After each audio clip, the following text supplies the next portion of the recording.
खनिज लवण की सीरीज में आज का खनिज है पोटेशियम अर्थात पोटेशियम मिनरल्स। तो हमारे शरीर में द्रव पदार्थों के संतुलन में इस खनिज लवण की महत्वपूर्ण भूमिका होती है।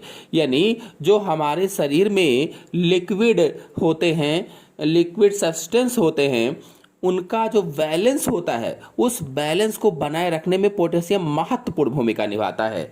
आपको बता दें, इससे पहले मैंने फास्फोरस, कैल्शियम और आयरन को डिटेल से चित्र सहित समझाया है। अगर आप लोगों को पिछले वीडियो नहीं देखे हैं खनिज लवण के तो जाकर के देख सकते हैं।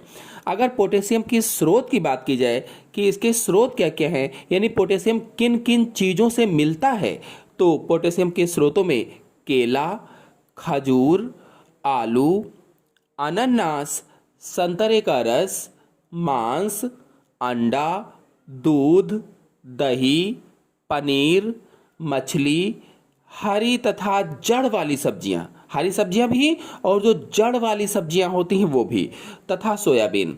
अगर इनमें से कुछ चीज़ों या कई चीज़ों का या किसी एक चीज़ का भी सेवन करते हैं तो आपको पोटेशियम प्राप्त होता रहेगा। अगर पोटेशियम के उपयोगों की बात की जाए कि इसके क्या क्या यूजेस हैं, क्या क्या उपयोग हैं, तो पहला उपयोग है यह शरीर में जल की मात्रा को नियंत्रित करता है। जो हमारी बॉडी है उसमें वाटर की मात्रा को कंट्रोल करता है, जल की मात्रा को नियंत्रित करता है तथा अम्ल व क्षार के संतुलन को बनाए रखता है। और जो अम्ल है, जो क्षार बनते हैं, उनका संतुलन बनाए रखता है, उनका बैलेंस बनाए रखता है।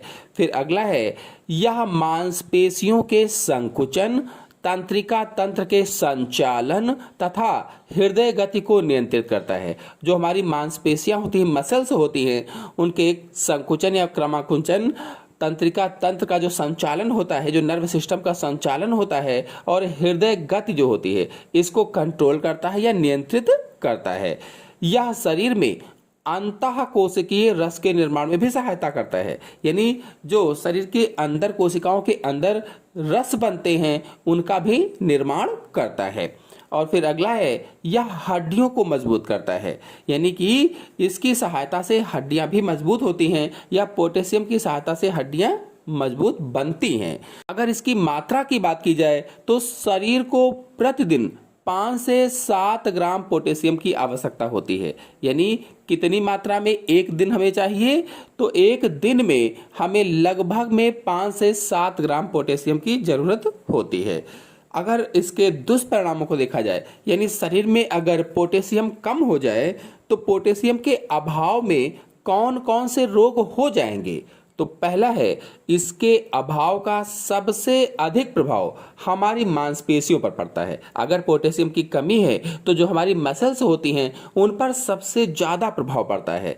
इसके प्रभाव में शिथिलन पड़ने लगती हैं, यानी अगर ये नहीं है तो हमारी मांसपेशियां शिथिल होने लगती हैं, कार्य एक्टिवपन उनमें नहीं रह जाता है, कार्य करना बंद कर देती हैं। परिणाम स्वरूप शरीर में सुस्ती भी आ जाती है। यानी फिर जब मांसपेशियां शिथिल हो जाएंगी तो शरीर में सुस्ती आएगी। फिर अगला है इसका अभाव हृदय गति को असामान्य कर देता है। अब सामान्य हृदय गति जो होती है तो हृदय ठीक से काम करता है, लेकिन जब हृदय की गति असामान्य हो जाती है तो या तो हाई ब्लड प्रेशर हो जाएगा या तो लो ब्लड प्रेशर हो जाएगा। तो अगर पोटेशियम आपके शरीर में कम हो गया है तो इसके अभाव में हृदय गति असामान्य हो जाएगी। इसलिए पोटेशियम आप खाते रहें ताकि हृदय सामान्य बना रहे, उसकी गति सामान्य बनी रहे। तो आशा है आपको पूरा वीडियो अच्छी तरह समझ में आया होगा। समझ में आया हो तो वीडियो को लाइक कीजिए, अपने दोस्तों में शेयर कीजिए। चैनल पर पहली बार आए हैं तो चैनल को सब्सक्राइब भी कर लीजिए। धन्यवाद।